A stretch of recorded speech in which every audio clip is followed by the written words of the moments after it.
sur le terrain des arguments, ils ne peuvent pas avec Kokoranzi.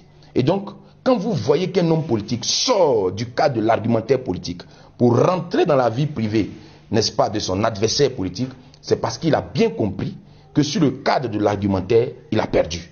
Cela s'est passé en 2010 entre Blé Goudé et Kakabe.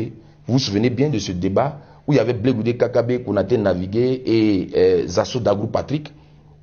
Mais pour tous les observateurs, Kakabe planait sur le débat. C'est-à-dire qu'il a maîtrisé tout le monde en fait. Il a maîtrisé tout le monde. Et Blé Goudé, ce sergent battu sur ce terrain, qu'est-ce qu'il fait? Il envoie une frappe à Kakabe pour lui dire, mais écoute, tu te souviens avant qu'on vienne sur le plateau, tu m'avais appelé, voici ce que tu disais d'Alassane Ouattara, voici ce que tu disais, machin, tout ça et tout. Et il cloue sur le pilori Kakabe. Parce qu'il se savait bien battu en argumentaire. Vous savez, je vais vous dire que vous êtes des hommes politiques, mais chacun de vous cache des casseroles. Et donc, ne faites pas comme si vous tenez trop l'autre, n'est-ce pas,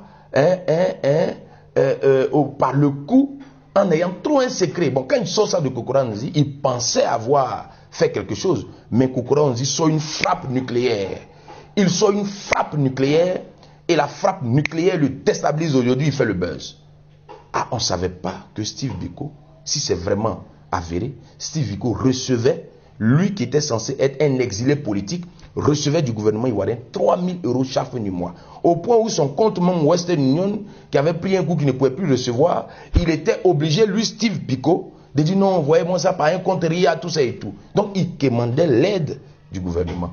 Alors la conclusion qu'on tire de là, c'est que Steve Biko, qui se faisait passer pour un grand révolutionnaire, pour un grand, n'est-ce pas, leader de l'opposition, leader jeune de l'opposition, était en réalité un politicien alimentaire.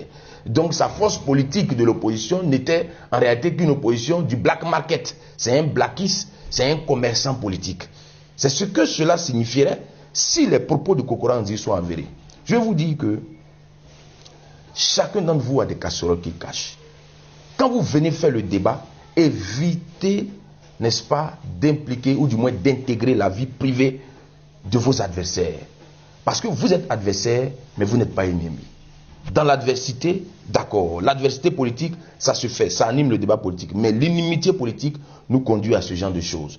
En voulant humilier toujours les autres. Parce que là encore, il voulait que ce soit pour lui qui reste. Et ça a dit non, il a battu Kokoranzi, mais il ne savait pas que Kokoranzi était plus préparé que lui. Et voici aujourd'hui, il est livré en pâture, il est livré à la vindicte populaire. Qu'est-ce que Steve Biko nous dit de ça? Mais quand tu allumes la vie privée des gens, ne te surprends pas qu'on t'allume aussi, mais après ne venez pas pleurer pour dire non, le débat doit être comme ci, doit être comme ça, parce que c'est vous-même qui avez provoqué. Je dis ça et je m'arrête là pour aujourd'hui. Merci.